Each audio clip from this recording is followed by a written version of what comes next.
तो फ्रेंड्स आज हम लोग सीखेंगे होली का गीत। दो फ्रेंड्स का कमेंट था कि होली का गीत बताया जाए। पहला था गाना बांगला में उड़ेला अबीर हो, और दूसरा है सिया निकले अवध के ओर, होलिया खेले राम लला।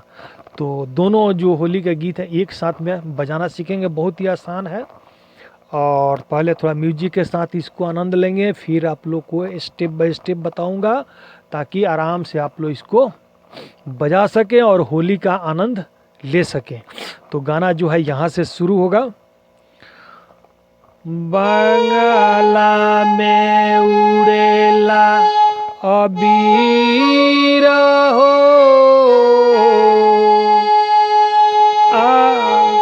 बांगला में उड़ेला अबीर हो, लाल बांगला में उड़ेला अबीर हो।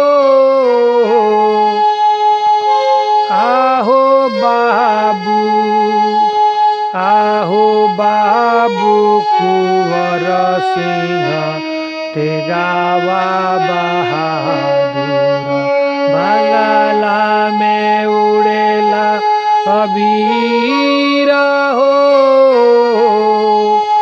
आहो बाबू, आहो बाबू कुंवर सिंह तेगावा बहादुर, बांगला में उड़ेला अबीर हो। आहो बाबू, आहो बाबू कुंवर सिंह तेगावा बहादुर, बांगला में उड़ेला अबीर हो, लाल बांगला में उड़ेला अबीर हो।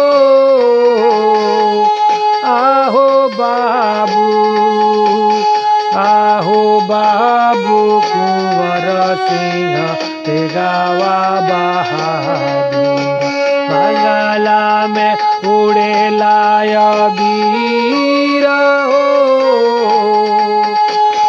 आहो बाबू, आहो बाबू कुंवर सिंह तेगावा बहादुर, बांगला में उड़ेला अबीर हो।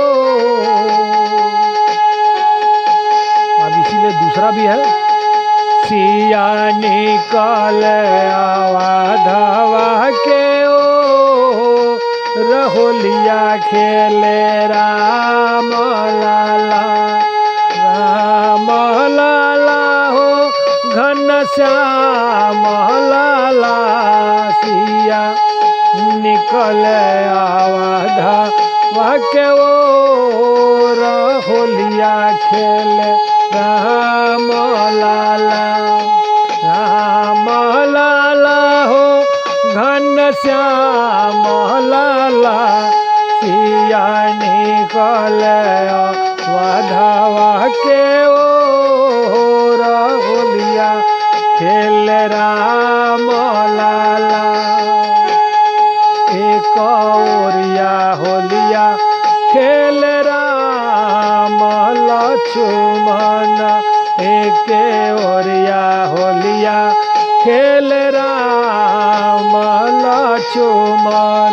बीचावा हो, अरे बीचावा हो, अरे बीचावा में भूत भुआ उड़िया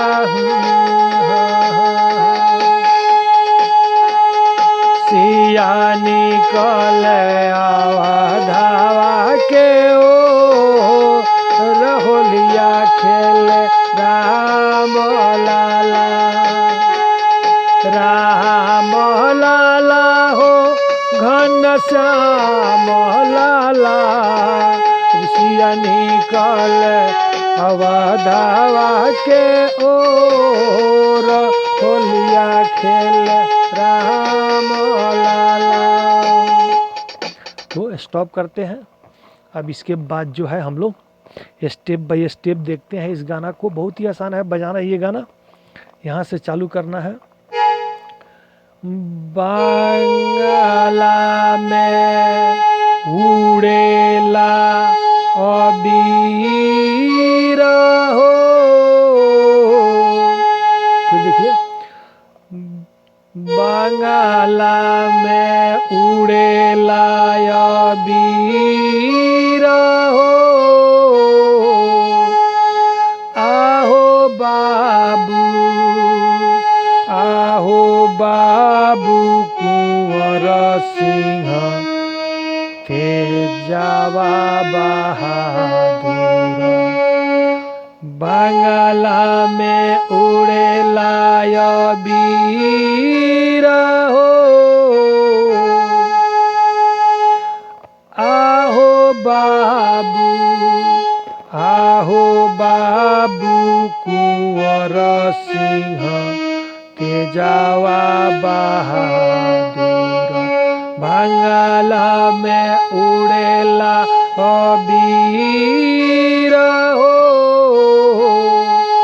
आहो बाबू, आहो बाबू कुंवर सिंह तेजावा बहादुर। बांग्ला में उड़ेला अबीर हो।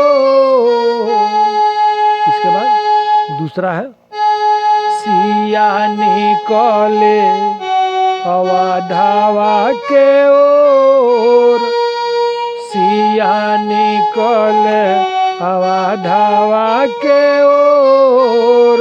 होलिया खेले राम लाला, राम लाला हो घनश्याम लाला। राम लाला हो घनश्याम लाला।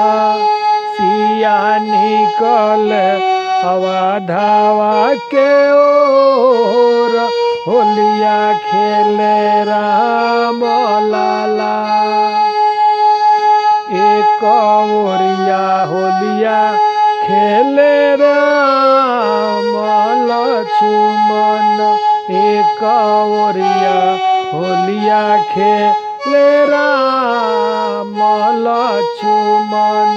बिचावा हो, आरे बिचावा में खेले भरत बबुआ।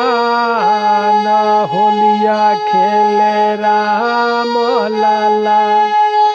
अरे बिचावा हो, अरे बिचावा में खेले भरत बबुआ। होलिया खेले राम लाला। अब निकले सिया निकले अवधावा के ओर। होलिया खेले राम लाला। जब उंगली बैठ जाए तो दोनों हाथ से बजाइए। बांग्ला में उड़ेला अबीर हो। आहो बाबू, आहो बाबू कुंवर सिंह तेजावा बहादुर। बांग्ला में उड़ेला अबीर हो। आहो बाबू, आहो बाबू कुंवर सिंह तेजावा बहादुर। बांग्ला में उड़ेला अबीर हो। इस तरह जो है आराम से आप लोग स्टेप बाय धीरे धीरे स्लो स्लो करके बजाएंगे आप लोग तो पूरा गाना आसानी से बजा लेंगे। तो और दूसरी बात ये कि मेरा वीडियो पूरा देखने कितना फ्रेंड्स हैं जो मैं वीडियो डाल चुका हूँ उसी का कमेंट करते हैं जो सर ये वीडियो डाला जाए। आप लोग एक बार मेरा पूरा वीडियो को चेक कर लें कि जो वीडियो है कि नहीं। कुछ दिन पहले भी मैं उसको डाल चुका हूँ। तो मेरा पूरा वीडियो देखने के लिए आपको आगे बताते हैं ये कैसे आप लोग पूरा वीडियो देखिएगा। चलिए तो मिलते हैं। हेलो फ्रेंड्स, मेरा पूरा वीडियो देखने के लिए यूट्यूब आइकन पर क्लिक करें और यहाँ सर्च पे क्लिक करके लिख दें RS हेल्प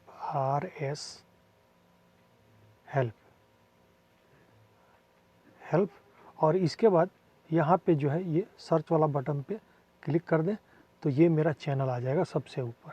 अब यहाँ क्या करें, ये फ़ोटो वाला आइकन पर आप क्लिक करें और क्लिक करने के बाद जो है यहाँ जैसे आप क्लिक करेंगे तो ये मेरा RS हेल्प वीडियो खुल जाएगा और मेरा पूरा वीडियो जो है यहाँ पे देखिए आपको दिखाई देने लगा। जितना मेरा वीडियो है आपको सारा वीडियो मिल जाएगा।